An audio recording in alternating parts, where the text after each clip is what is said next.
Hey, what's up, everyone? Welcome to episode 9 of the Podioslave Podcast, the podcast for music nerds. It's Anthony here. I'm here with Tony and Nate, and we have a kick-ass episode planned for you guys today. Before we get into that, I do want to hit the socials. So if you're just checking us out for the first time and you want to find out a little more information, hit us up on Instagram. We're at Podioslave. Also on Twitter, at Podioslave. And shoot us an email. Give us some recommendations for future episode segments and interview guests and whatnot. We're at Podioslave@gmail.com. So with that, I'm going to hand it over to Nate to give the set list for tonight's episode. Awesome. Thanks, Twan. Well, we're pretty excited. We have the guitarist and founding member of Zebrahead, Greg Bergdorf. He was very kind to lend his time and chat with us today on the Podioslave Podcast, and kind of go over his history as a musician. And he left in 2013, so we kind of rewind and go back to the past albums that he was with and so forth. And he'll be our special guest today. We're super excited. Yeah, it was a really fun interview. We had a blast talking with Greg tonight, getting some old insight on some old music that we grew up with, those first couple of Zebrahead records and the touring that went around those and how they came to be, and like Nate said, how Greg came to be as a musician. So without further ado, actually, if you guys like what you hear tonight, actually go back and listen to some of our other ones. We got 8 other ones in the can, other interview back there. And if somebody you want to get on with us and talk with us at some point, shoot us an email like Twan said. So Podioslave@gmail.com. Without further ado, here is our interview with Greg Bergdorf, formerly of Zebrahead. Hey, everybody. Tony here with the Podioslave Podcast. We got something special for you tonight. We're here talking with Greg Bergdorf, founding member and lead guitarist of Zebrahead from the years 1995 to 2013. Zebrahead was a punk band from Orange County, Southern California. He's also they're still going. Yeah, they still are. Yes, they still are. That's true. They've still been putting records out recently. Also a songwriter, a producer, and Grammy nominated at one point, and we're going to hopefully get into that conversation here in a bit too. So, Greg, thanks for coming on tonight, man. No problem. Thanks for having me, guys. So, Greg, what's been new with you? I know Tony mentioned that you 2013 is when you kind of ended your run with Zebrahead. So, what have you been up to since then? Yeah, I had a good run. It was I guess we started the band about 96 or so. I had a kid. Some of the other guys had kids too, but it was a little earlier into the run. 15 years into it, once I had a kid, it was like, I don't know if I want to be away from home as much anymore. It just got harder and harder the longer we were gone too. And I had also moved to Georgia, so it wasn't always easy coming back to California to write with the guys or to record. It was just hard to navigate that. Maybe it'd be easier in today, like with technology, having like these group chats. Mm-hmm. It's still slow though. Like you can't do long distance. If I was within like 500 miles, you could get some of these apps that would do no lag time to jam in remote spaces. But like I couldn't play along to drums. It something this far away, it would be like I'd be a half a note behind everybody or hearing it weird where I'm like, how do you play to that? So it just got harder and harder. But where was I going with this? So what are you up to now? Yeah, I didn't, it was weird because I had been in the band for so long. Everything I did from like the time I picked up a guitar at 11 was like an attempt to become a working musician, like be out on tour, write songs. Like, so when I walked away from it, I was like, who am I? What do I do? Right. And like I didn't play any guitar really for a couple of years. Like it would just, I've got a room full of them and they just sat on hangers in the wall. And I walk by them every day, go play with my kid. Like, I don't know. Got a real job, doing real estate. Century 21. So if anybody needs to buy or sell their next house or possibly an investment property, And I can either help you out if you're in the Atlanta market, or refer you to another Century 21 agent across the globe. I'm required by law to say that from my broker. We'll keep that in there, though. But mandatory plug. Right. Last year or so, though, I played in a beer league hockey team, and one of the guys were skating around in warm-ups. I'm like, I skate by him. I'm like, "Are you seeing Frank Sinatra under your helmet?" He's like, "No." I'm like, "Yeah, you were." He's like, "Maybe." Hey, awesome. You ever jam, like just sing? He's like, "Yeah." I'm like, "Hey, you want to come over and play some jazz songs?" He's like, "Yeah, man." That's awesome. So, like, we jokingly made a, just like a video for just to put on YouTube, just fucking around, just two of us drinking bourbon and doing like Sinatra's Rat Pack songs. And one of my friends called after he saw a couple videos, was like, "Dude, can I get in on that?" Awesome. And he plays bass, so we're like, "Yeah, sure, man." And then people started asking if we would play their weddings or their birthday parties, and so until COVID happened, we were booked pretty solid, like on the weekends, just playing local stuff. Nice. It was nice to play.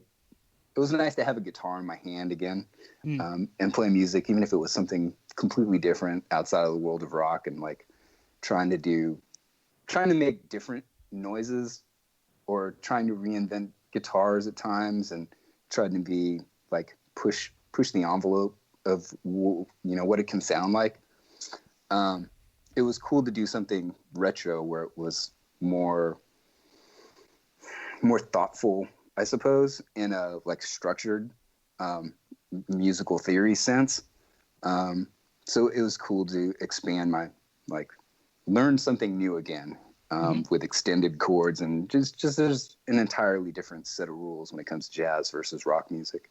And it's been fun to do that again. And then very recently, Justin, the old original singer, and I were joking around about, "Dude, we should do a song together. It'd be fun." Nice. And so we did a song together. And we have a couple more in the pipeline. Nice. We just put it out ourselves. Not like a huge deal, but it was nice to write with him again, and then also play with a distortion pedal and turn it up. So nice. It was something cool to be like, "Oh, this is new too." Was that the Insta famous song? Is that what it was? Yeah. Yeah, I checked that out. Yeah. Wow, because Justin left in Zebrahead in 2004, I believe, right? Or 2005? Sounds about right. It was after MFZB. Yeah, I think it was 04. Or after we toured off of the B-side record, so after Waste of MFCB is when he left. Yep, and you left in 2013, and then that's cool, you guys reconnected. Because we all missed the that original lineup. We were all revisiting all those first three albums. So you guys had a really, obviously a very cool chemistry. So. Well, and this is a little spoilery for what we were going to do tonight before we were able to talk to you, Greg. We were going to do 3 album runs for bands, and kind of a He's on Fire, 3 in a row, 3-peat type of segment. And both Nate and I had picked the first 3 Zebrahead records. So we were all like excited to do that. And then Nate was like, "Yeah, no, Greg says he'd come on and talk with us." So we were like, "Oh my God, let's do that instead." We'll come back. The segment can wait. Yeah. Yeah. That kind of actually leads right into it. Yeah, we could still do records or bands that had 3 album runs that were pretty epic, though. Yeah, nice. I have about 15 of them. When I was working overnight the other night, I wrote a bunch of them. So I'm ready to go. Well, can we actually revisit some of that 3 epic run that we were just talking about with you guys, with kind of going back to like 1998? Yeah. We were just thinking, we were kind of chatting about that first album. We were like, man, like, if you could give us like a little snapshot of like what it was like, pre and then, during recording of Waste of Mine, and just what that scene was like, in 1998 in Southern California. It's like something we like read about in magazines and like, purchased your records and kind of like lived that vicariously. But to hear it, from you living out in that scene, because we love all those bands. We were talking about Head PE, another Orange County band that we're big fans of. Yeah. So yeah, it's cool to hear you, just chat and get your perspectives. It was a fun time to grow up with like music and be like it like just switching to bar, legally being in a bar instead of using the fake ID all the time. But I mean, it was still very eclectic. Like grunge was kind of dying out. Hair metal had already died, but there was still like metal. But then you've got Korn is breaking, so you've got like this rap rock trend that's happening. The Offspring record was massive, so there became like an eyes, like global eyes, I suppose, on Orange County punk rock music, which was kind of always there in the background of like all the other scenes growing up in Orange County. So, you know, like the Adolescents were always kind of a big deal. Social Distortion was always like an Orange County hero, even before they were, you know, had a hit, you know, that was played on the radio. So like there was, you know, this punk rock infusion. Ska had, you know, was an 80s thing and then was becoming a new thing again in late 90s and having a resurgence. So it's like you've got punk rock, you've got the rap core, you've got like really happy ska music. Like there was all kinds of just different influences. And I think Zebrahead really, because of the five of us, I think all five of us would pick like five completely different bands for our favorite band, and they're all five different genres. And awesome. I think that Waste of Mind record really reflected everybody's influence. Like it was an eclectic record. Like it's a little bit all over the place. Like I don't know how you describe what the genre is. Whenever anybody asked us, I would just say it's like a rock band, but like think if Green Day, Chili Peppers, Beastie Boys, and Rage Against the Machine got in a big 4-way car accident. Heck like, yeah. We're what happened in the intersection. That's the best description I've ever heard for that album. Yeah, that's perfect. Yep. Wow.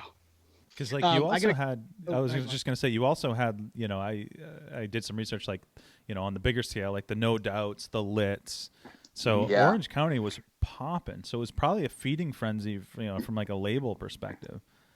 So the club we used to play at, like the show that got us discovered, I suppose, air quotes, we played a Sunday matinee show at like 3:00 after we had played Saturday night. 2 different shows where we played like an early show at 7 at somebody's house party and then played another place at like 10:30.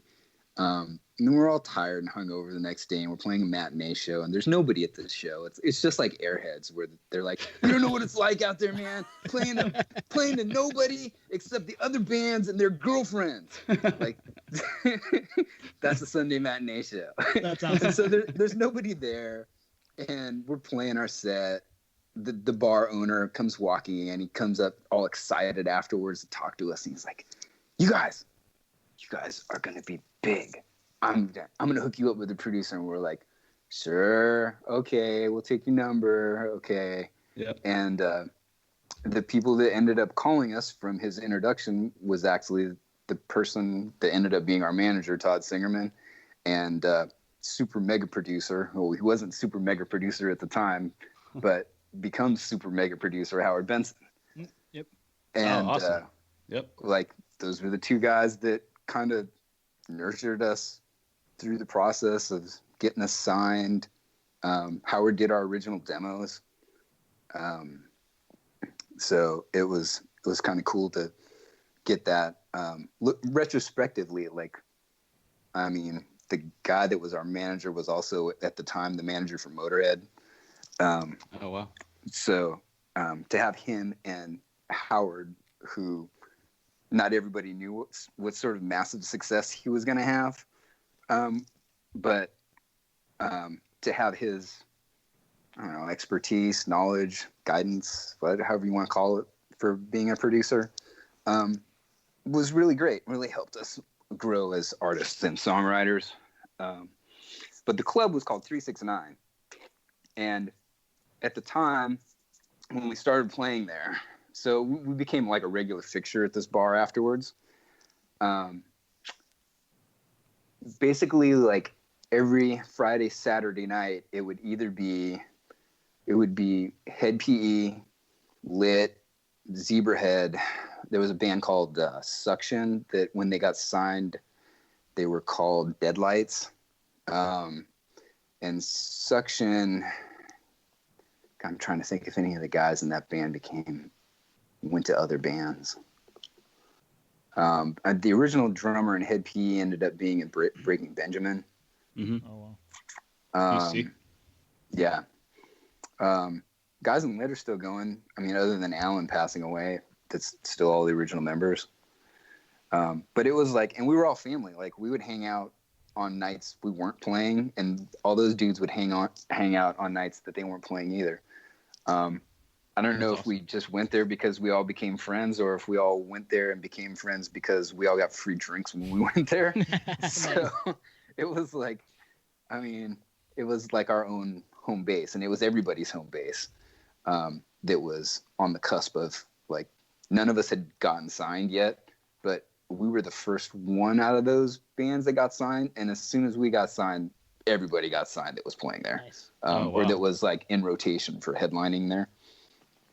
And it was cool when we started touring too, to be out, like to do Warped Tour and be out with Lit when we already knew them from home, or to see like Head PE when we would meet up on when there was a Warped Tour did one-offs with Skating with Satan, where it was Ozfest and Warped Tour on the same dates. So we'd see the Head PE guys. We did a tour in Amsterdam, and it overlapped, or it was a tour of Holland, but it overlapped with Head PE being there. And Holland's so small that we stayed in Amsterdam every night, and then would just drive back to Amsterdam. But it was cool to have, like, just to see them in a foreign country out on tour. Like it was nice to have friends out on the road that you knew from home. Awesome. Did you guys, when you were all kind of hanging out before you all got signed, did you feel like you were all on the verge, or was it just like you're hanging out, playing music, just enjoying yourselves? Little of both.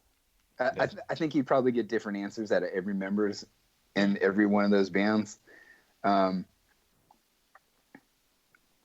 don't know. You ever like, I felt at the time, like, and when we first got the call from these people that the bar manager hooked us up with, I was like, man, I can't wait to see what sort of Ron Jeremy, pudgy, weird, creepy, stereotypical manager is about to walk in here who's going to ask for the moon and the sun to sign up with him.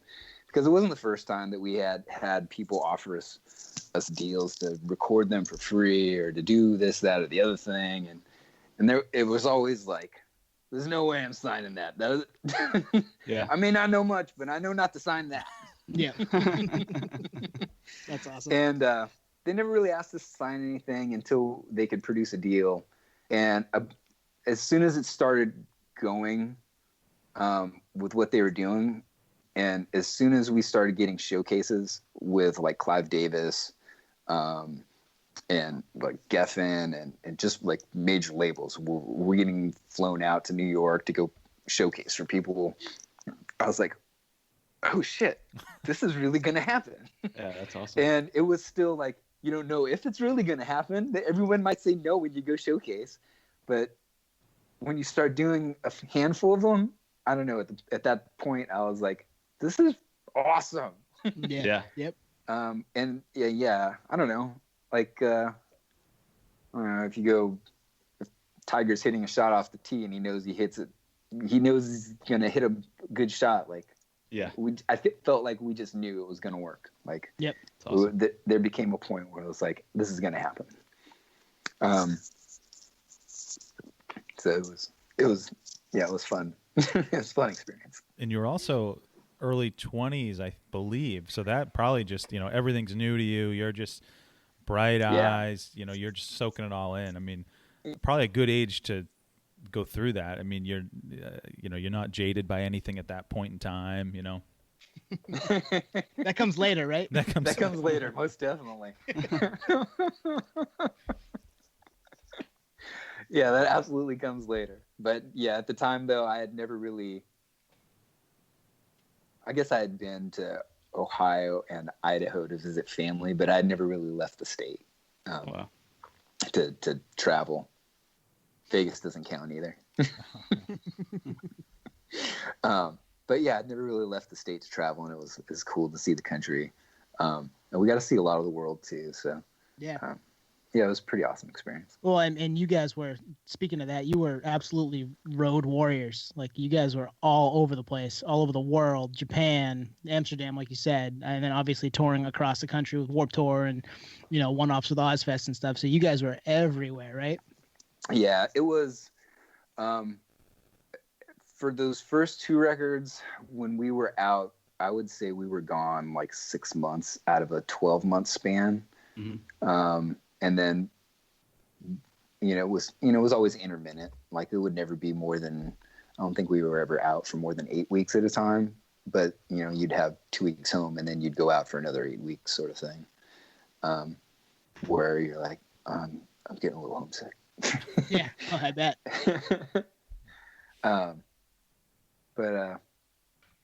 Yeah, especially once we started to expand our base and have other territories that we were trying to break or things that were going well in other countries.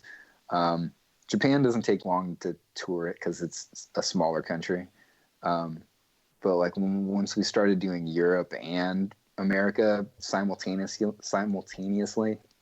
within a record, and then you would always want to go back. They'd always want us to do the A markets, and then they would want a follow-up tour for B markets or vice versa. Thank you. It's like being in a B market. Thank you. Northeast. Yeah, so you go back twice, and so you do 2 6-week runs for each one. Maybe you have some flyouts for college shows, and at the same time, you're still expected to be writing for the next record at the same time too. Yeah.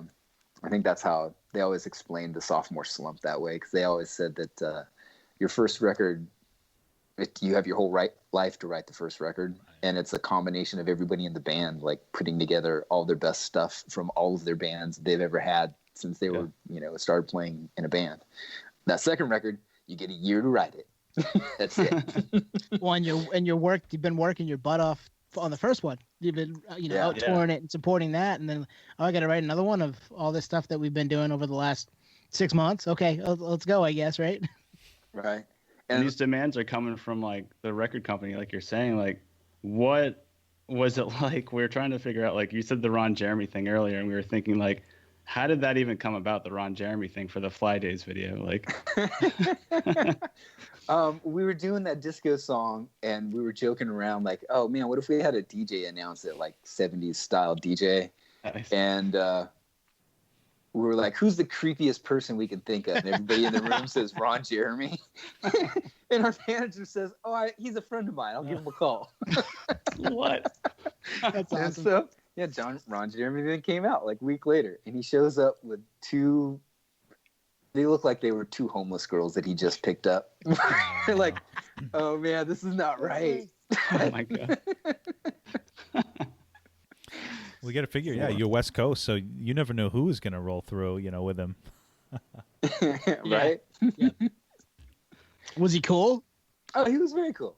Yeah. But I felt like he gave the same speech all the time. He had come out to a couple of shows to announce us too, like, ladies and gentlemen, get up, here's coming on next is Zebrahead, and he just like did the whole radio DJ bit, like the same thing. But he would tell the same 2 stories every time we'd meet him, and he'd come out and like, you forgot he told that story last time. Yeah. Yeah, that's cool. Oh man. I mean, another thing about the record producers and just record, companies in general, it kind of refers to that Ron Jeremy thing. Something else that kind of like sticks out for us is the secret song, or I guess the secret segment on the end of Playmate of the Year, where it's kind of, dissing Sony a little bit, per se, a little parody. What do you mean a little bit? They got to clear these things too, so yeah. sometimes they're in on the joke. Yeah. Yeah, that's what I was going to ask. Is they had to clear, and I think you just answered that. It sounds like they did. Yeah, they were. As much as we complain about being on Sony or being lost in a major label sort of thing, or having the evil money behind you, like they pushed it. Like they paid for us to be out in a van or a bus or an RV or whatever it was at the time.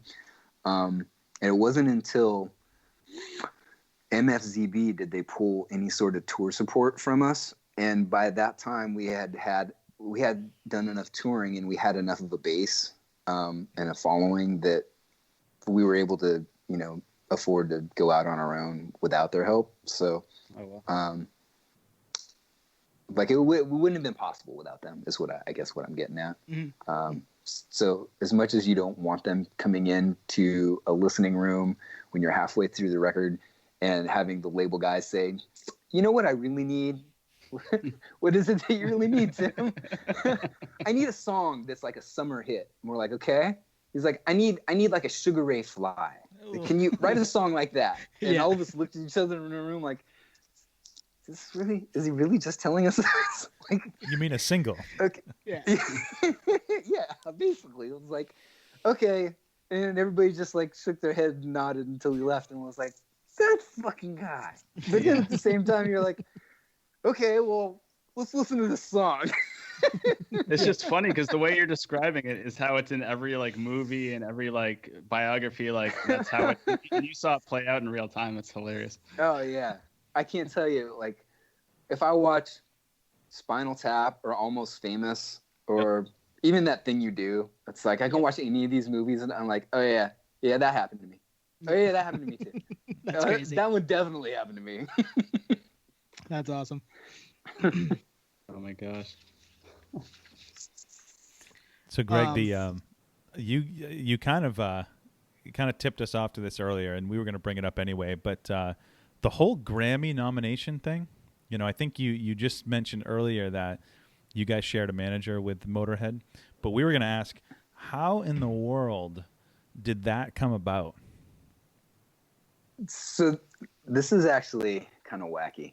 I'm at home one day. I get a phone call from the manager. Like, hey, Todd, what's up? He says, hey, I got a question. I'm like, okay. Guarantee no answers. Okay. Do you know how to play Enter Sandman by Metallica? I'm like, yeah, of course I do.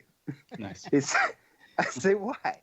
He says, well, Lemmy's in town. He needs to record a song for Sandman, and that was ECW.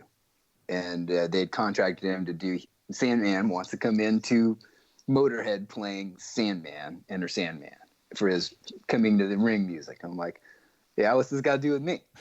He says, well, only Lemmy's here. Phil and Mickey. Phil lives in Wales. Mickey lives in Sweden and not Stockholm. Gothenburg. Yeah, Gothenburg. And he's like, yeah, the band's not here, so it's just Lemmy, and I need a band to play the tracks so that Lemmy can sing over it. I'm like, wow. Okay. When do you need us to go to the studio? He's like, tomorrow. I'm like, okay. Awesome. Glad I know this song already from my right? And awesome. It was Howard producing it. So yeah, it was like we came in there, we tracked it out. The next day, Lemmy comes in there, and Lemmy says to Howard, after all of us left, he says, who'd you get to play on my tracks? Did you get Zach Wilde? And they're like, no, Lem, we got the Zebrahead. And he's like, fucking Zebrahead. Fuck, mate. They're not fucking metal. And Howard's telling us the story, and he's like, how about, can I play you the track, Lem? He says, fuck. So he plays the track, and Lemmy's like, oh, that's pretty cool. All right. Fuck, I won't fucking slag on him anymore. And so Lemmy ends up singing on the track. It gets released on the ECW compilation. Sandman smashing beer cans over his head, coming into the ring on this. And out of nowhere, the song gets nominated for a Grammy. I don't know if the voting academy decided that, like, Lemmy's on his deathbed and like they need to nominate him for something before he dies. But it was supposed to be Motorhead. Like we had all agreed with our manager, like we were not going to say shit, like that we were on this recording. If anybody asks, oh yeah, it's Filthy Phil playing guitar, man. It's not us. Oh, no way. Okay. And we get nominated for a Grammy, and Lemmy's like, oh fuck. I'm fucking Milli Vanilli. We got to come clean with fucking the Academy. That's awesome. So out of nowhere, Lemmy is like, oh man, I can't have this. They contact the recording academy that issues out the Grammys, and they're like, yeah, there's an error in the playing, and can we have it read? You know, it's like it was a collaboration of Motorhead featuring Zebrahead, and they're like, oh, okay, sure. So they ended up retroactively after the nomination changing it to add us in, because Lemmy was terrified that he was going to be put in the category of like Milli Vanilli and Motorhead didn't play on this track. So we ended up going. We're like, oh shit, and we're gonna go to the Grammys. Like, do we get tickets? What do we get out of this? And they're like, I don't know. My manager's like, you want to go? I'm like, I don't really want to go. Nobody I grew up listening to. Whitney Houston has 10 times more Grammys than Led Zeppelin, so I don't know if I give a shit. But all of our wives and girlfriends at the time were like, fuck yeah, it's prom. I want to go to the fucking Grammys. And then we're all like, I guess we need to go to the Grammys. Can you get tickets? So, I ended up going to the Grammys. I literally sat next to Lemmy, who went in a Canadian tuxedo. And he smelled of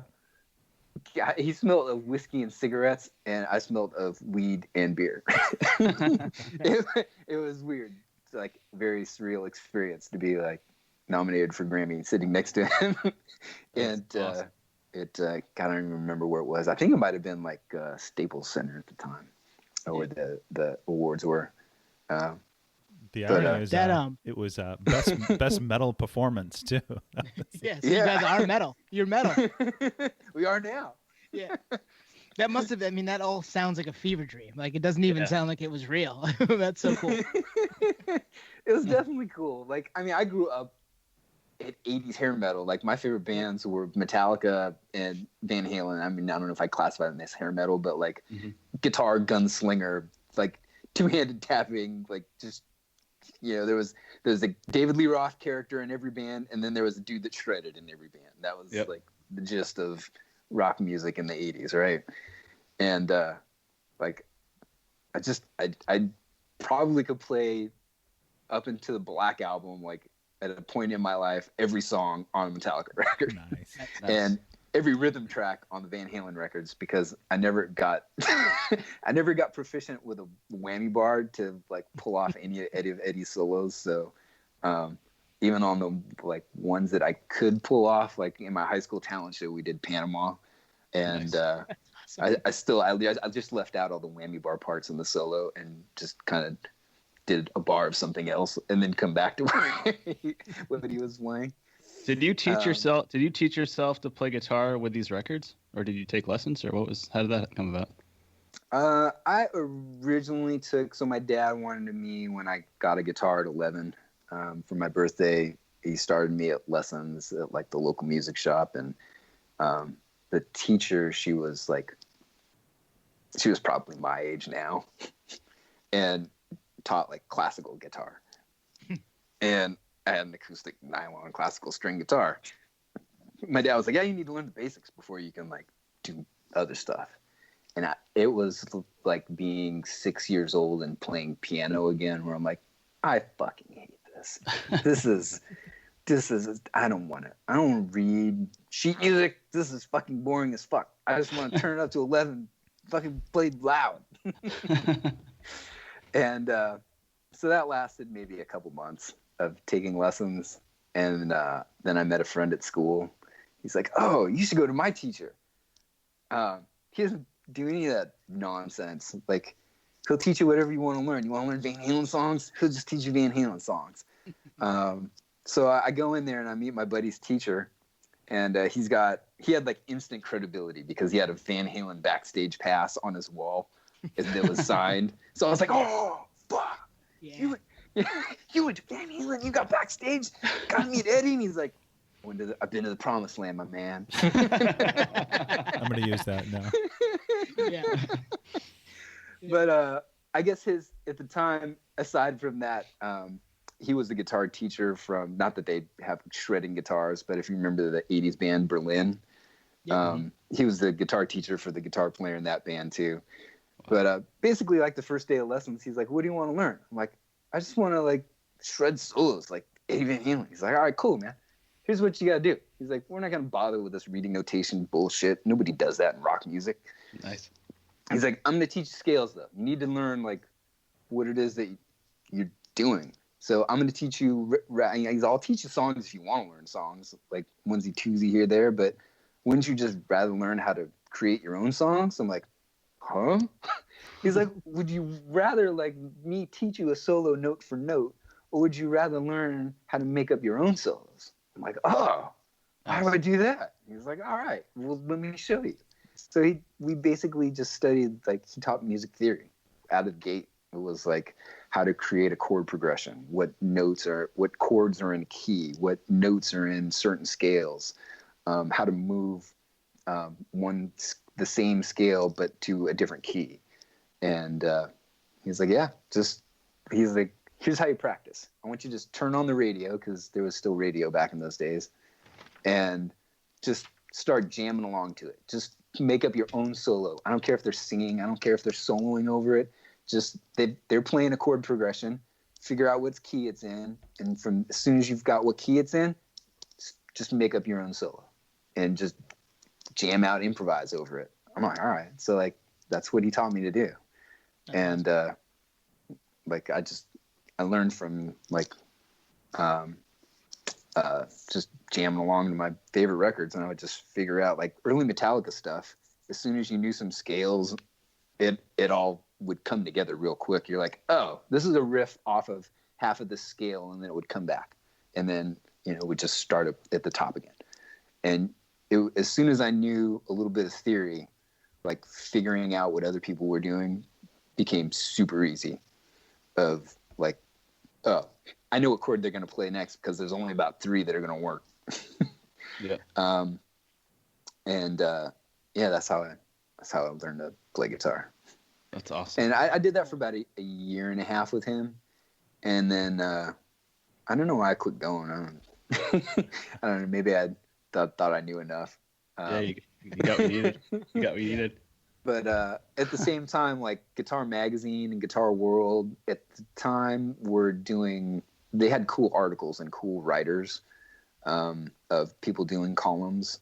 So I was able to like buy those magazines. And when Steve Vai had a column and he was talking about, a Phrygian flatted fourth, I'd be like, I know what you're talking about, Steve. Let me see this scale. And like, it became like, it was easier for me to understand some of those more technical columns from like actual people that shredded back in the day. I remember Joe Satriani had a column at that time too, all the time. And he always had something super interesting, like a different key or a different way of perspective to look at something. That's pretty awesome. Yeah, because it obviously translates into Zebrahead. What was kind of funny is I looked up the Enter Sandman cover, and there were a few comments that said Greg's solo is better than the original. Yeah, it's awesome. Yeah, definitely put your own spin on it. You know what's funny about that is that at the time, so Justin, after Waste of Mind, kind of like was slowly backing away from guitars or tracking on the record. And by the time MFZB came around, I think the only guitar riff he played in that whole record might have been the riff from Falling Apart. But I did all the rhythm tracks and all the tracks other than the solo on Enter Sandman. That was actually Justin's. Oh, wow. Wow. Yeah, I remember. I got into you a little later. These guys were into you a little before, but they're kind of the reason that I went back. I remember going to buy MFZB, and I think I had the yellow version, and I was just like, "Who are these guys? Okay, this is awesome. I'm all in." And then going back, I remember Nate. We were talking about this the other night. Just you were moving into an apartment. We're probably 20 years old and playing Playmate of the Year, just blasting it, painting his new apartment. Just like this is how we became friends. So to hear you tell some of these stories, where I'm just like in awe, because it's like this is also our story too as friends, is all this stuff that happened with you guys back then. So I totally feel that. That's pretty cool. This is Zebrahead behind the music. Yes. The rockumentary, if you will. Yeah. Featuring Ron Jeremy. He'd narrate it. There was I'm the oldest guy on my hockey team, and we got a newer guy that was like played. I don't know. I think he played juniors, but he's a huge dude, like 6'4", big 260-pound. Like ends up playing defenseman. And somebody had told him they're like, "Oh yeah, Greg used to be in this band that was on and like toured and stuff." He says, "Oh, what band?" And they told him Zebrahead, and he's like, "Oh shit, Zebrahead? Like Playmate of the Year, Zebrahead? That was my first experience with naked titties in their video." I'm like, "Well, I'm glad I could make that happen for you." Like, do people nowadays like really get it? Like, I mean, because you could pull up Zebrahead European Festival 2006, and unless you know, like, you'd pull that up and be like, "Wait, this was you?" You know, like in your professional, your friends, as an adult, like, does that come up? I've only had like one real estate client ever say anything that didn't, like, after a few meetings and they got to know me and they're like, "Oh yeah, I Google stalked you. Holy shit, you guys, you were like, you weren't just like a band that played down at the Masquerade every now and again." No, no, I wasn't playing the local coffee shop. I mean, I did, but it became a little more extensive than that. Yeah. I've only had one client who I went to go meet at like a prospecting meeting, and we shake hands, and the guy's like staring me down. He's like. And then he's like, I could see him like fumbling on his phone looking for something. I'm like, "Oh dear, what is it? What have I done?" Not knowing that 5 minutes later, he's like, "Oh shit, yeah, that is you, dude." That's awesome. And then I was like, "Oh, sweet. Does that mean you're gonna sign on for a client or what?" Yeah, right. Oh man, that's hilarious. So, like I said earlier, you guys were obviously crazy into touring. Who are some of your favorite bands to play with on tour? I would definitely say like Real Big Fish. Zebrahead wouldn't have had a following without Real Big Fish taking us on tour so many times. Nice. I think just in the time I was with the band, we had to have played 200 shows with Real Big Fish. We did a lot of tours with them. And even though they're a couple years younger than us, they were very much like our touring big brothers of like, I remember talking to Matt Wong after a show on the first tour we're doing with them, and we're like a week into it, and we're finding out what they're selling at the merch table every night, and we're like, we're nowhere near that number. He's like, "Yeah, because you guys are all hanging out backstage fucking around with us." He's like, "The show is over. The people are out there that want to buy your shit. They don't know who the fuck you are. You need to go talk to them." And we're like, "Oh, wow, yeah. Oh, I never thought about it like that. I was just back here getting drunk." And they're like, "Yeah, you need to go press the flesh, make some friends." And we're like, "Oh, fuck. That makes sense." So as soon as we like started hanging out at the merch table after the shows and meeting people, and like sales started, like we still started selling more t-shirts. People would just come over to say hi, and they'd be like, "Oh, I need to buy something to talk to you." I'm like, "No, you don't have to, but I'd appreciate it." Yeah, go for it. But it always became like a thing of like road family. Like people that we would hang out with at the merch table would come back. We'd see them the next time we'd play, to 50 people on our own headlining show instead of 1,000 people at the Real Big Fish show, and they would bring like 10 friends, and it was like I'm friends with a lot of these people still today. Like my wife would be like, "Who the fuck are these people you're talking to on Facebook?" I'm like, "Oh, this is fucking Scott. These people I do a Facebook. I do the Zebrahead baseball. I want to say rotisserie league, but fantasy league." With them, they were like the first dudes that ever came to our shows and followed us around in England. I'm like, who sent this hot sauce bottle? I'm like, oh, this is our like first fans that followed us in Zebrahead in America. Like, this is Lizzie and Clayton. And, like, they're married, and it's like I'll have a story behind every one of these people that she'll ask about, and I'm like, oh yeah. I'm like, oh, this is them from then. But yeah, a lot of these people became friends over you seen them. It's like I always said.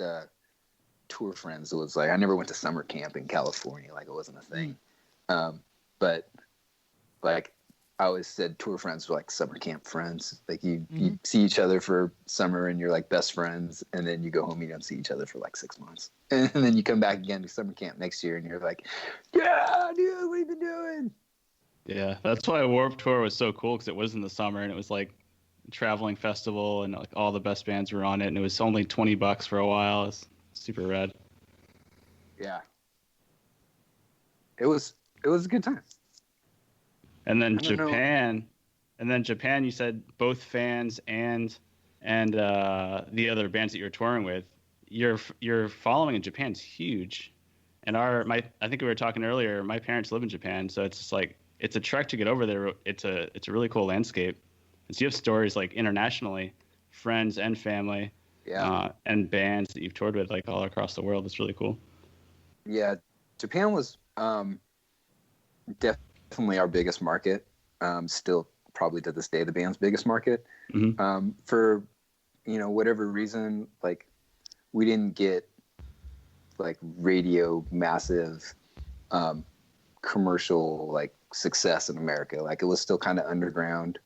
But whatever reason, the machine for Sony worked in Japan, and it was like all over the radio.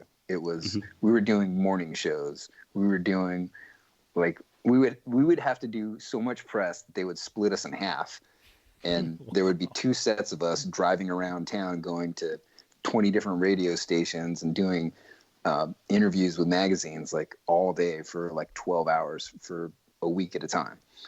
Wow. And it was really awesome, like to have that sort of, I don't know, it was something different that it made you feel, I don't know, made me feel like I always told my dad was a baseball player. He got drafted to go play for the Minnesota Twins, but he got his draft notice on the same day to go to Vietnam, so he didn't get to go play ball. Oh, wow. And I was liking it to baseball, where I'm like, oh, in America, we're like career minor leaguers, Zebrahead, like, we travel, we make a living playing baseball, it's fun. But then Japan was like September call-ups, and it's like, oh shit, we were staying in 5-star hotels, we're flying first class, we're going on bullet trains. There's some other dude carrying my luggage instead of me. Like, yeah. I'm like, oh shit, the major leagues are awesome. You're headlining Summer Sonic instead of like some small theater. Yeah. Right. So it was definitely different. You got a little taste of like what rock star life is for Green Day on a daily basis. Well, I wouldn't discount the name Zebrahead. Like, obviously the music spoke for itself, but a cool name. Like, I can see people latching onto that. You know what I mean? Mm-hmm. It was we actually stole it from a movie. I don't know if you guys ever saw that movie. No, never saw it.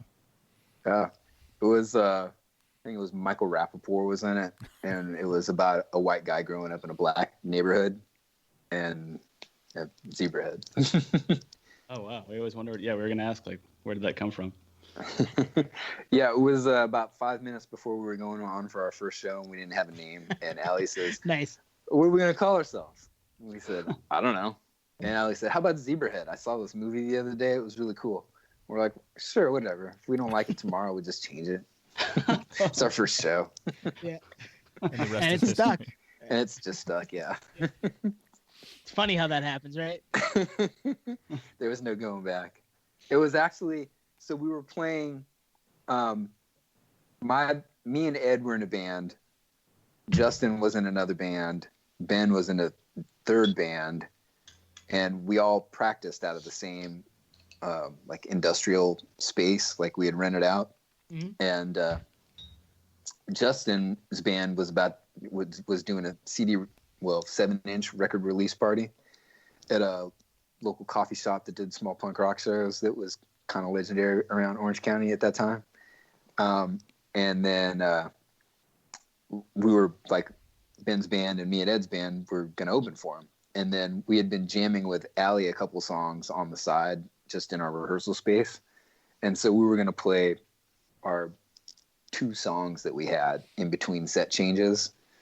And everybody at the show liked what we were doing in Zebrahead for those 2 songs more than anything else out of the other 3 bands we're doing. We're like, maybe we should do some more songs of that. Yeah. Wow. So that was that's why we didn't have a name. We only had like 1 or 2 songs that we played just for laughs in between set changes.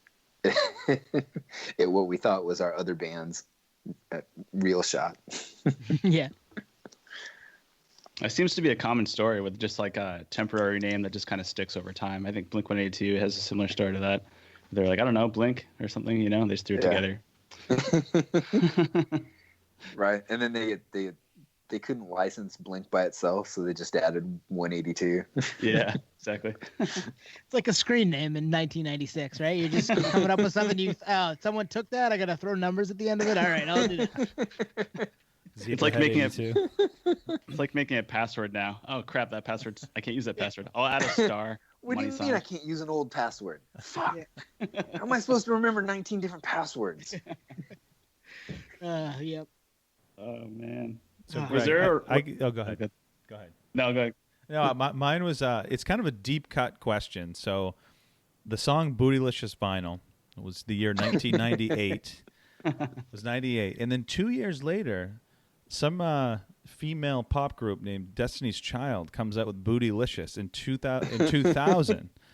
Did you guys coin that term, Bootylicious?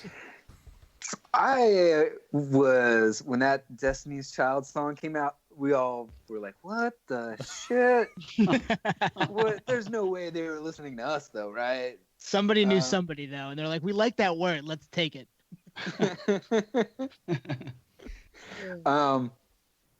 Yeah, I don't know the answer to that. You'd have to ask Miss Beyonce's on next week. Yeah. Beyonce's on next week. Yeah. Actually, probably not. We're going to go ahead and say that you guys had it first. Yeah. I'm going to find out, though. I'm going to make it my mission to find out how, like, I'm going to find a way to Beyonce and find out the answer to this for you. Just type in Bootylicious 1997 and see if anything comes up on the web. The other one that we were like, oh, come on. See, at least that one was like out of genre, and we were like, there's no way Beyonce was listening to us. But on I think it was it the first or the second POD record? They had a song that was Here Comes the Boom. That was a big hit. And we were like, I know fucking Howard knew damn well that Howard, Ali says Here Comes the Boom at the start of Get Back. Yep. Oh, yeah. He liked it and said, let's repurpose this. Right. And they were from Cali, too, right? POD? Yeah, they were from San Diego area. Oh, there you go. Yep. It all comes full circle, right? Jeez, I feel like some copyright infringement issues might be sprouting from this. Yeah. All right, if you have the POD guys on, you can ask them that question. Yeah. Well, this has been pretty awesome, man. I really appreciate you coming on and talking with us tonight. I don't know if you guys have if you have anything else you want to plug. I know you're also producing a little bit still. Since I started doing my own stuff again, I really backed off trying to do other people's things. Okay. Yep. My wife says if you're gonna spend time working on stuff, why don't you work on your stuff instead of working on somebody else's stuff? Good point.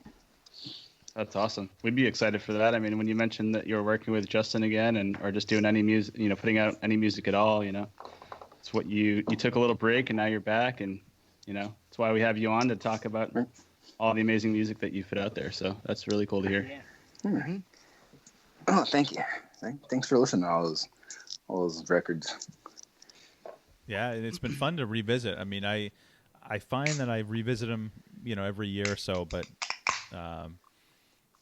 even just kind of revisiting them, gearing up for this conversation, I was like, damn, it still holds up. Like even in mid 30s, like I can understand why 13, 14-year-old me, 15, 16-year-old me loved it.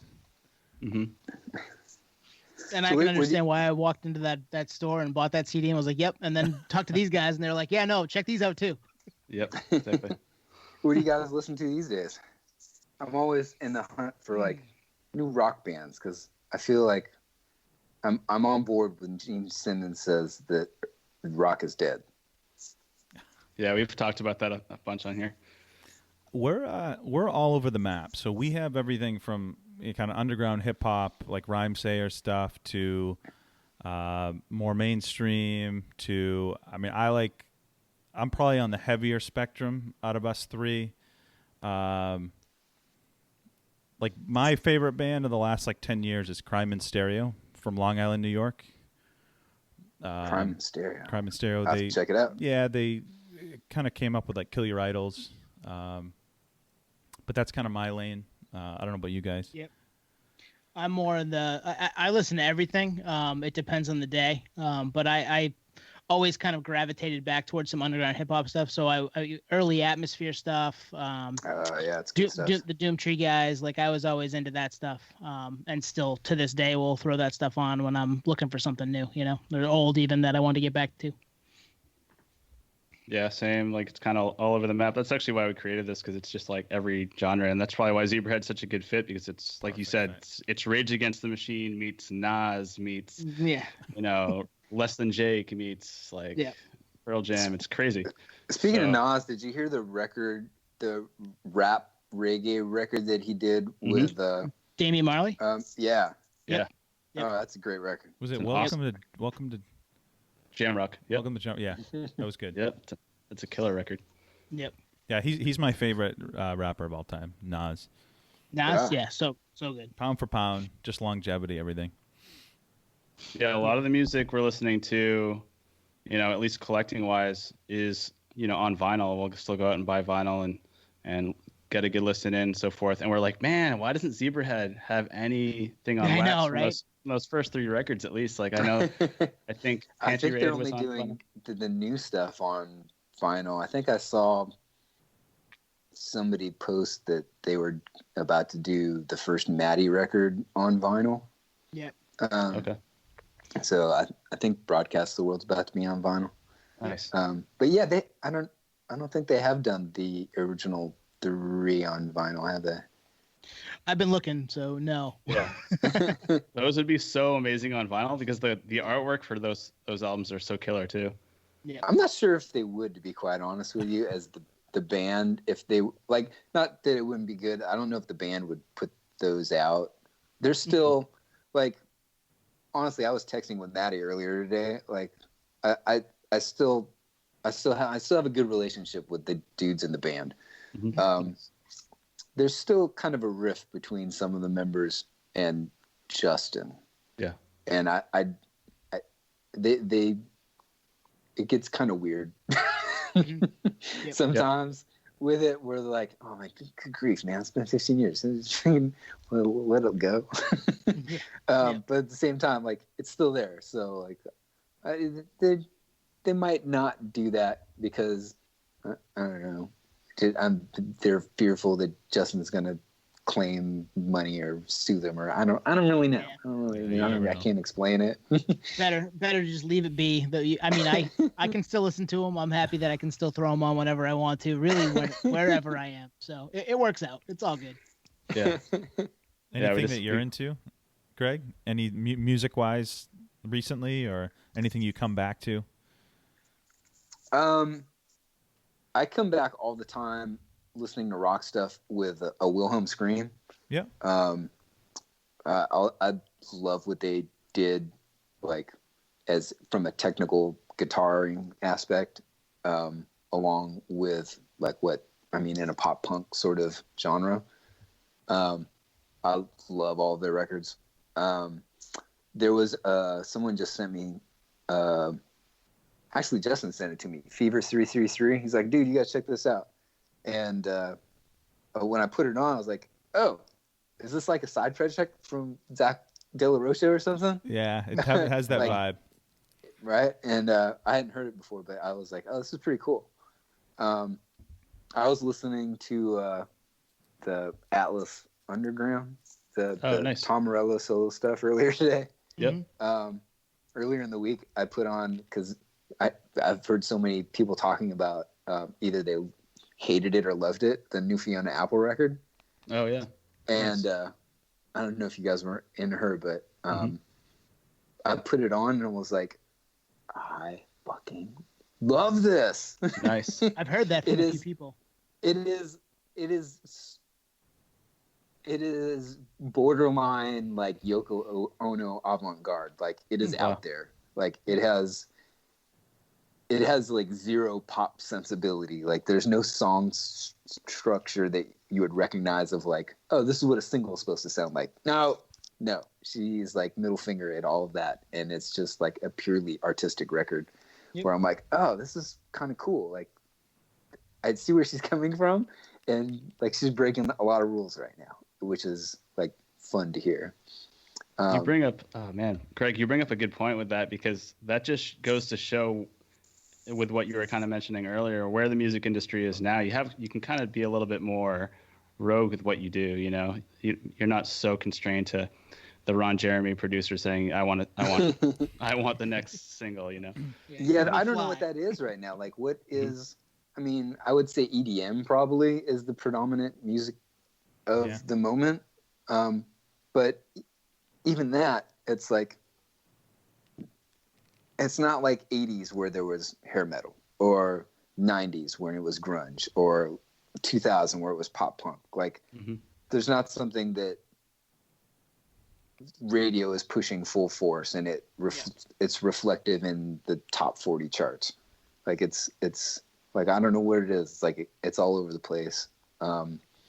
If you look at like Spotify, like what the top Spotify listens are, not just like what the top 40 playlists are on radio. It's like all over the map. Yep. Yeah. A lot of Post Malone, things like that. Yeah. Did you guys get a chance to see the Post Malone Nirvana thing that he did? Yeah. I watched a little of it. Yeah. I mean, the dude's talented. It was fun to listen to. Yeah. I got about 2 songs in and I'm like, well, this is cool, but I'd rather just listen to Nirvana if I'm gonna listen to this. Yeah, they did it. They definitely did it better. That's for sure. It's funny you mentioned Wilhelm Scream, because they're a Northeast band. They're from up this way. They're from like Worcester. Yeah. Worcester. New Bedford, Worcester. You guys pronounce it. New Bedford. Yeah, that's what they claim. I remember actually seeing them before they changed their name, when they were Smackin' Isaiah. Do you remember? That was their original name. I didn't know them back then. Yeah. Our sound guy was sound guy for them for a while, or one of our sound guys over the years. And he turned me on to them. He was like, oh, you fucking love this band. And he put it on. I'm like, right, I do love this band. The bass player's fucking tapping. This is amazing. Yeah, I mean, I still listen to that stuff. I still listen to, like, if I'm going to the gym, I'll put on, Kill 'Em All or Injustice for All or something, or even like a 1984 old Van Halen record, or but like if I'm driving in my car, honestly, I'm listening to like Seriously Sinatra on Sirius XM. Nice. Yeah. It's like, nice. It's chill. It keeps me from having road rage at other people. Yep. Yeah. They're usually going to play something that I haven't heard 4,000 times before in my life. It's like, I love Sweet Child of Mine. At the same time, though, I don't know if I ever need to hear that song again. Like I could probably play it in my head, and like I'm good. Like, Yep. It seems like we're all kind of doing the same thing. We're like checking out some new stuff. There's a lot of revisiting old stuff, especially like deep cuts and like, bands that didn't quite become like massive diamond record selling album like bands, but there's just so much amazing stuff out there. But it's a lot of revisiting like stuff that came out in like 2000 that we just never checked out, and now it's revisiting that. So it's almost like, I don't know. It's weird how music kind of just not came to a pause, but you might think that we're in maybe a simulation and all the music stopped in 2019, maybe. Well, people are naming their kids XAE 812 now, so Yeah. we're definitely in a simulation.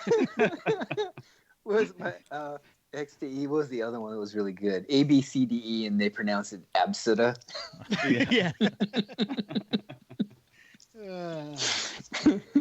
Elon Musk is definitely an alien for sure. He's out there. But he's probably a host out of Westworld or something. Yeah. He's really right? Dolores. Oh man. This is awesome. Yeah. I don't know about you guys. I that exhausts most of the questions that I had, but I mean, I don't mind hanging out, getting another beer, and talking for another hour if you guys are. Yeah, I that's just our grabbed set another list. beer. Yeah, I just opened one. That's our set list, but we can go on. What like did you guys do any tours with Head PE, like Zebrahead Head PE tours? No, we only saw them like one-offs here and there, like when our tours cross path. I feel like that would be a killer tour, like a dual tour. Yeah, it would have been fun at the time. Yeah. I thought that would have meshed well. Even Lit, we never did like a full tour with them afterwards. We used to talk about that all the time because we were really good friends with those guys, and they never ended up doing a headlining tour in all of those, like when those records were big. Yeah. Oh wow. They opened they did a 3-month tour opening up for No Doubt in arenas, and they never really did a headlining tour until the second record came out, and it was like super small club shows to like try and prime the record. So it was, we never did like a full tour with them either. Did you guys ever because like the other kind of big thing going on in the OC was like the whole 18 Visions, Bleeding Through, Atreyu, Throwdown. Did you guys ever cross paths with like more of that Ozfest crowd, or? They were like Atreyu and some of those bands that you just mentioned. They were a little bit younger than us, so like they didn't. Yeah, I wouldn't necessarily say they came up with us at the same time. I think we were probably 2 records deep when that first Atreyu record came out. Yeah. That guy shreds too. But what was the other band that fucking blew up? Avenged that was Sevenfold. Yes, out of Huntington Beach. That's what I was thinking of. That guy's really good too. But yeah, they were a little bit younger than us. I never really met the Atreyu guys.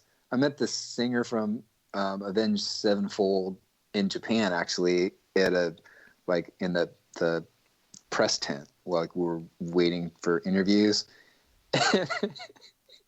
And the whole time he was talking to me and Allie, he's like, "Yo, man, I'm starting this company," and I forget who he said it was with, but it was like some local tattoo rapper sort of guy in Orange County. And he's like, "It's a grill company," and he's like, he pops this grill out. It's like this jeweled silver diamond thing. And me and Allie are looking at each other like, is this cat for real right now? Yeah. We're crazy to jump out of the background and be like, shadows. Surprise, candy camera. We're like, no, he's dead serious, like the whole time. That's stuff. Like, oh, cool, man. Thanks. You have to send us like free grill or something. Oh, our press is ready. We gotta go later. That stuff, I agree with you. It weirds me out. Like the singer for Queens of the Stone Age, Josh Homme, has a gold tooth, and every time he smiles and it catches my eye. I'm like, whoa, what's that? That's random. my gosh. What Yeah, about Thrice? They came out of OC, right? I like them too. Yeah, they're I awesome. never met them either. They were after. So many bands. Yeah, they were about the same, like a couple years after us. Mm-hmm. Yeah. But yeah, it was also like a little bit different scene too that all three of those bands were in. Like it was a little more hardcore. And then they got, as they went along, I don't know if this like label pushed them to be, or they just changed on their own. They got a little more poppy or polished, I'd say. Yeah. Yep. Yep. I mean, just like agree. AFI, same thing, right? Like those earlier records, definitely like pretty hardcore punk rock, and then they get like poppier or they start fusing with EDM, I suppose. Like they start to get a little more electronic. Mm-hmm. And I don't know. I would think. I don't know. Sometimes I wonder, like, did some of these hardcore bands have conversations with their label where somebody walked in and said, "You know what I need? I need a fly. You guys, Yep. you guys, can you write me a summer? I need a feel good summer hit. Summer jam. Can you write me Yeah. And dress this way, start wearing makeup and all that. Yeah. So I always wonder that, like when I see some of these bands, like, or is it just that they're getting older and they got less shit to be angry about, or like I don't fucking know. Yeah. The Sugar Ray Fly thing's so funny because it's like they were like a hardcore band, and then they had they had that record producer come and say, make a song like this happy song, and they put up Fly, and now they've been a pop band ever since. Like they used to tour with like House of Pain. Stuff, right? It was always funny to me going into our local record store and seeing all of the album Floored, everybody brought back because they're like, the rest of this album isn't like Fly. Yeah. Yeah, there's a real fast song at the end called Cash. I need some fucking cash. Yeah. It's really heavy. Yeah. A little different than Fly. Here's your summer hit though, right? Right. That's awesome. Well, Greg, we appreciate you coming on. I know you got a youngster there that you'll probably want to get back to, and we had a blast. This is fun. Like this is awesome. Questions we've had for years and years. No problem, man. And even you being removed from the band for a bit, it's people like us that we still listen to these records. Like there's still these like legacy fans that just still eat it up. So it's cool. I appreciate it. Yeah, we really appreciate you coming on tonight, Greg. No problem, man. Yeah, thanks. Those records are a soundtrack to a good cool part of life back in the day when things were still a little analog and stuff. So we're analog. What's that? Yeah. Non-simulation. Yeah.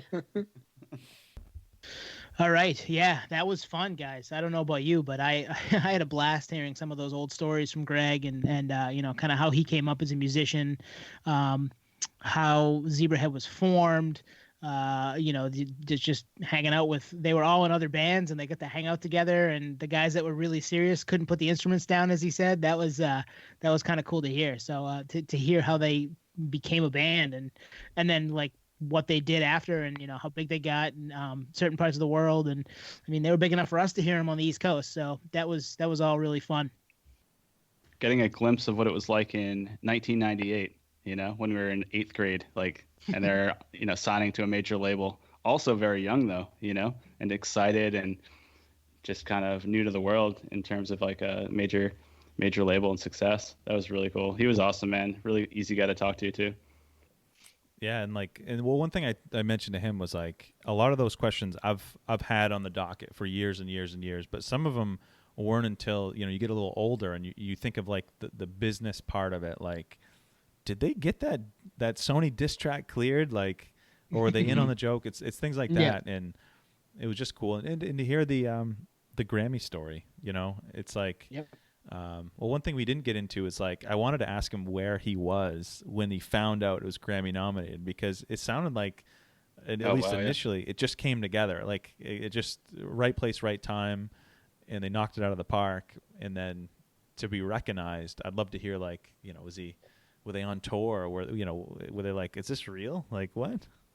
Yeah, and like to hear him kind of give us the backstory with Lemmy and how he's like, oh, is Zach Wild gonna be playing? And he's like, no, it's Zebrahead.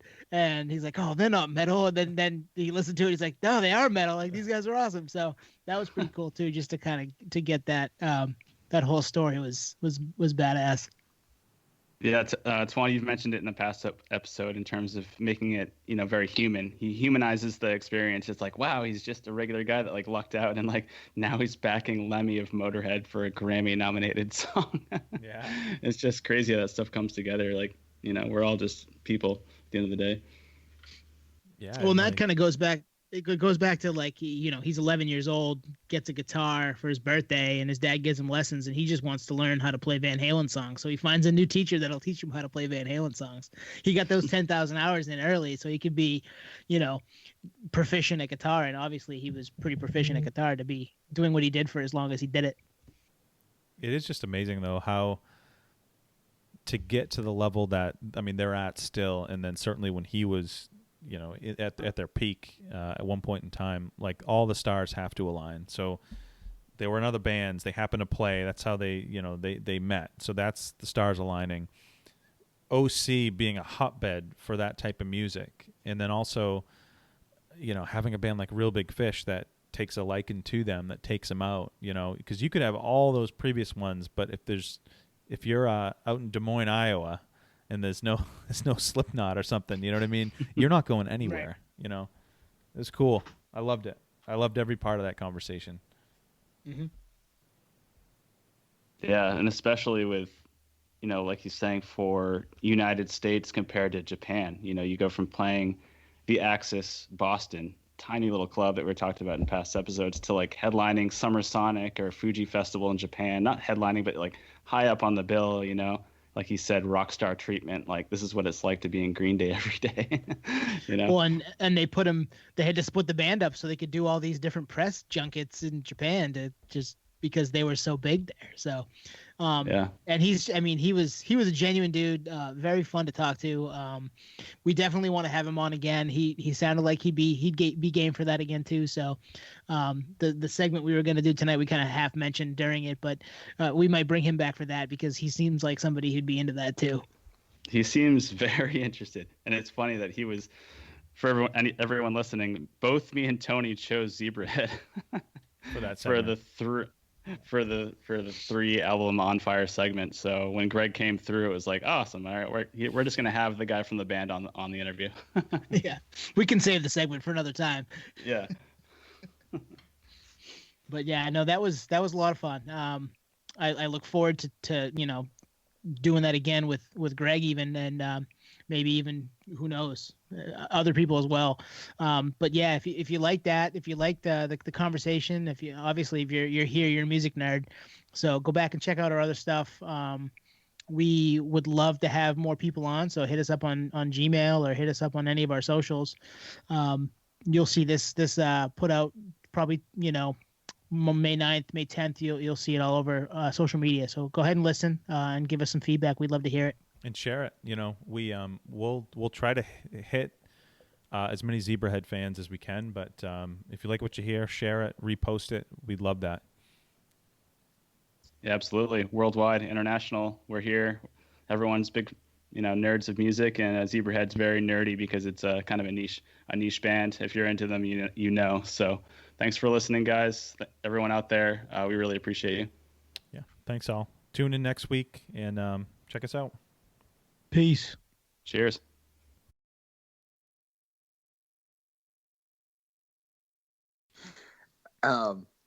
Yes, I wish music could go back to just recording on tape all the time, just so we could eliminate a lot of people. I was watching a documentary. It was on Netflix, but when I went to go watch it, it wasn't there anymore, and I found it on Amazon Prime. But it was Jack White, The Edge from U2. It might get loud. Yeah. Yep. And Robert. Jimmy Page. Sorry, Jimmy Page. All go in a room together in a warehouse, and they all bring like their touring rock gigs in, and they just jam together and tell stories. And one of the out clips, Jack White like he's got this shitty guitar that is intentionally like won't tune or intonate, that he is like 100 years old and found in a forest or something and buried it in the ground and pulled it back out and made it alive again. And then he hooks up to just like not even a good reel-to-reel, like an old shitty, like maybe 1/4 inch reel-to-reel, and puts a mic out in front of him and just plays a song, and then hands the guy the reel, and like that's what they use on the outtake. I'm like, God, I wish people could just record on tape again.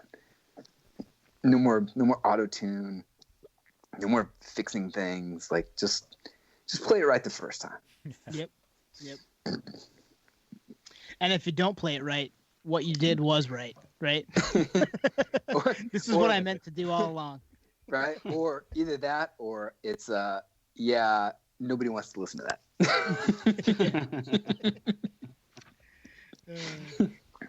I got something just came to mind. We'll wrap up, but I'd say this. I saw you guys on the MFZB when you said you did the 2 cycles for the tour.